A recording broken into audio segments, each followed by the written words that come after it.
This morning I wanted to talk about, I was setting up the workout I was going to do, which is inclined barbell bench press. And I thought to myself, it takes quite a bit to set this stuff up. And I've had people ask me before about how to do this and how to do things in the gym, and they were honestly just a little bit embarrassed about how to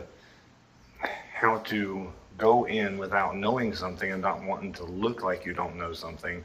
So I thought, why don't I go back and do this again in front of the camera and show other people what I did to set this up, because that way you'll look like a professional when you go in. Let me see if I can switch this camera.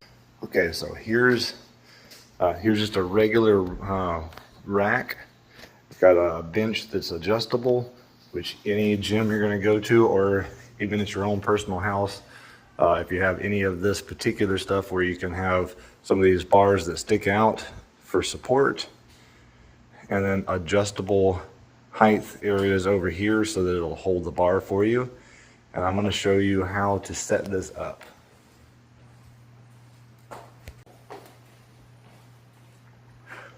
What you're going to want to do is have a finished product.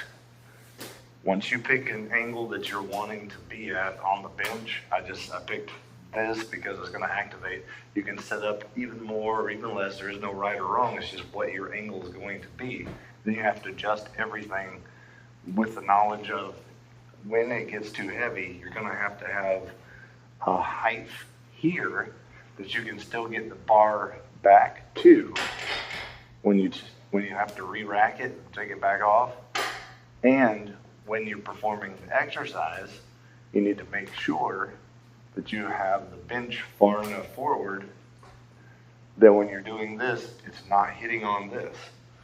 So the fulfillment of this movement has me pressing here. If I had this bench back too far, I would be having to hold the bar in front of me instead of doing this during the exercise. So the bench location needs to be farther forward.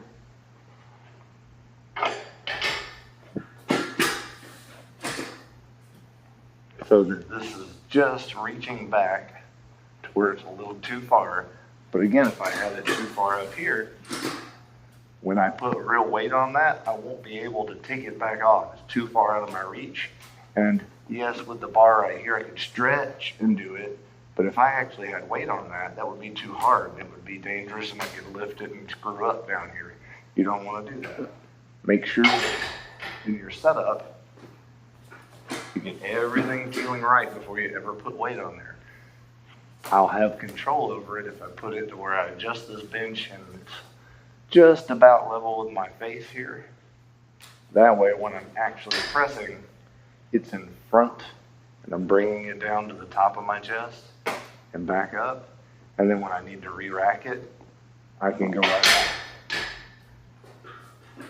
These, when I was putting them on earlier, they're all adjustable at almost all of the gyms and any of these. If you put them down even just a little bit, I'll show you.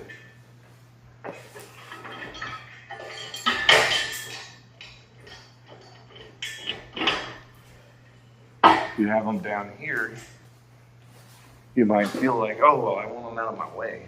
Well, no, you don't.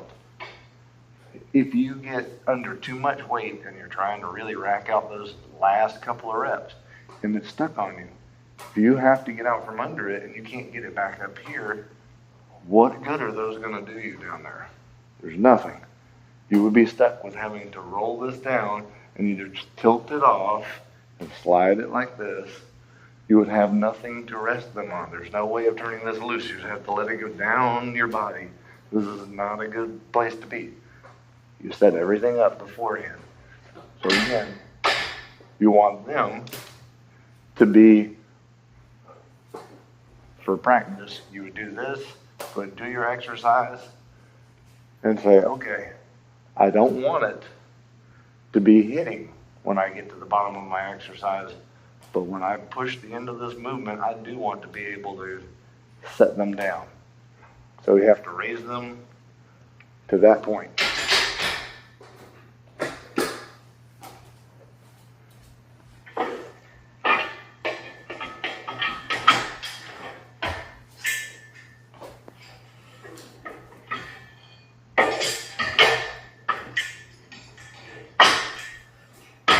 That gets them at a height that if I got down here and I decided on rep number 8 that I could do one more, and I get to this point and I can't do one more, I can do this and let go. And all I do is slide out from under the bar. They only stick out so far. So all of this makes a difference on making sure you set yourself up right here with the front and back. Again, all three of these things make a big position. After you pick the position of the bench, you have to pick where the position of the bench is front and back, centered. These have to be here for where your just in case failure. That's your spotter. That's your buddy to help you out no matter what, in case you're like me and always doing it by yourself. Lastly is these. So I'm going to show you those just to make sure. Always double check with no weight and do several warm-ups before you ever get to putting on serious weight. If you had them too low, I'll just put it a little too low.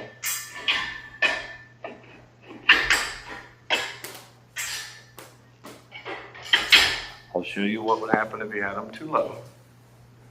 It's not that terrible, but number one, since I had this at about my face, it's kind of difficult right here, but it's also going to be a lot more difficult if you put real weight on there to unrack this, because you're already having to do a press right here, and you had plenty to get it up to this point, and it's going to be in the way.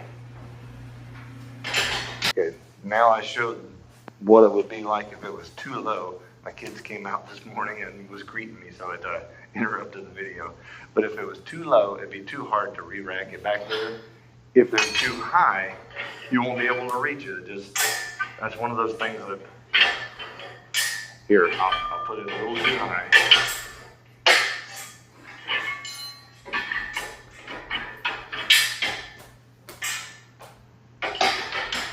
Everybody's arm length, torso length, everything is going to be different. I can be working out with a person doing this exact same workout with the bench set up, and these positions wouldn't be quite right. Now, this possibly would be close, but honestly, you may have to change these even if you're just working out with another person. This is too high for me. Can I make it work? Yes. But the amount that I have to push up like that is difficult, because when I get to the end of this rep to re-rack it, technically that's where I want it to be, anywhere in there. And you can tell that I can't get it up there. What I have to do is basically roll it on my palms, push more with extra shoulder to get it up over that. And when you have real weight on that and you're tired, you're not going to be able to do that.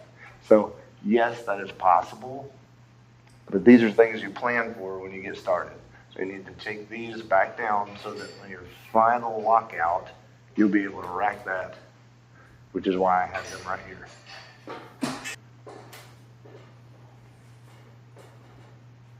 This is what it should look like when you get some weight on it. I'm just working my way up this morning. Some weight so that you can unrack still comfortably.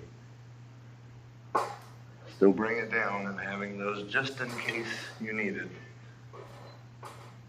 And you can perform the exercise with nothing in your way.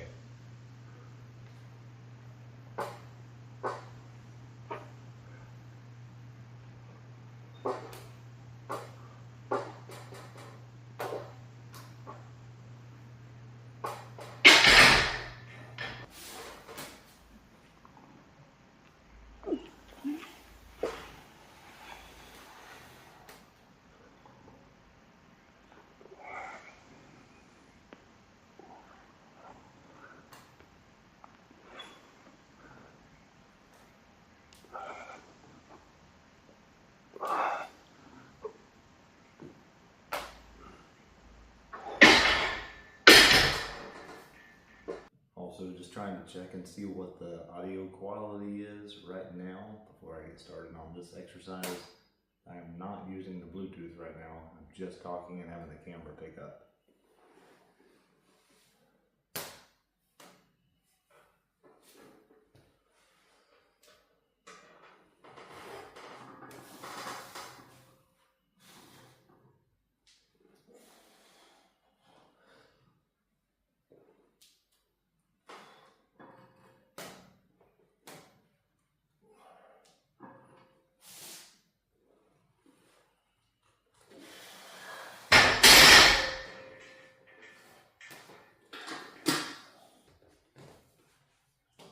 As a side note, anybody that's actually watching this video and cares to try to help me with a new camera, which is why I'm experimenting with different ways of communicating.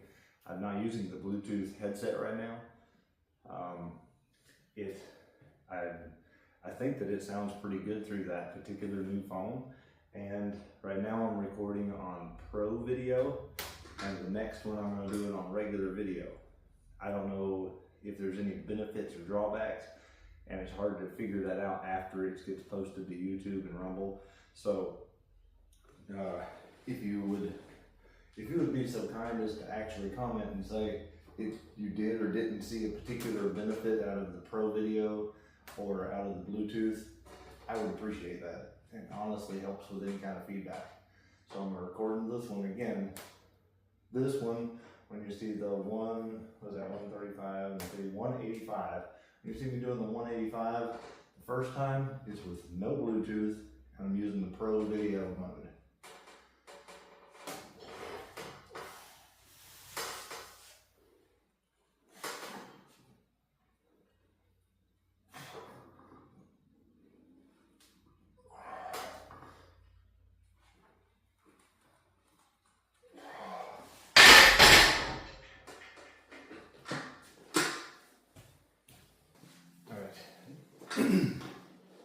This is still no Bluetooth, the exact same camera angle, and it's with the regular video mode. So again, I don't know if it's going to sound different. I don't know if it's going to look different. And even whenever, after I post it, it may or may not look different on there. So if you give me any feedback, I'd appreciate it. This is that same 185, just doing it again, but on a different video mode.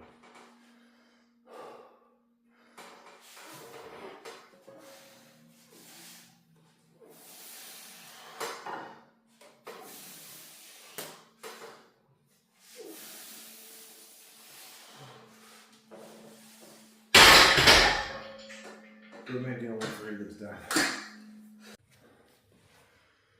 Alright, finished up this video. If anybody did watch to the end and you appreciated it, do the like and subscribe thing, share it with your friends. Just give me some kind of a feedback. If you comment, I will respond back, I promise. If you got any questions or any kind of a video that you would like to see, I thoroughly enjoy helping people. So if it helps 1 or 2 people with anything, if there's an instructional video you would like for me to make, because this is an exercise you would like to do at your gym or you would like to do at your house, do give me some feedback. Like I said, I do this for entertainment. I do it to help other people, and it makes me feel good about it. It gives me encouragement whenever I'm working out as well, to know that maybe I had a chance to help somebody. So do like and share it if it's something that you enjoyed. And do give me any kind of feedback or any kind of comment. I am a very small guy in the big scheme, and I don't have any kind of real followings or anything. But if you have anybody that you think it would help, share it. And again, if there's any video you'd like to see, comment on it. And if I know anything about it, I'll help you as much as I can. If I don't, I'll be honest and say, well, that's not something I really know that much about, because there's certain exercises that I don't do, and I wouldn't want to steer you wrong, but it doesn't hurt to ask. So till next time, see you guys later.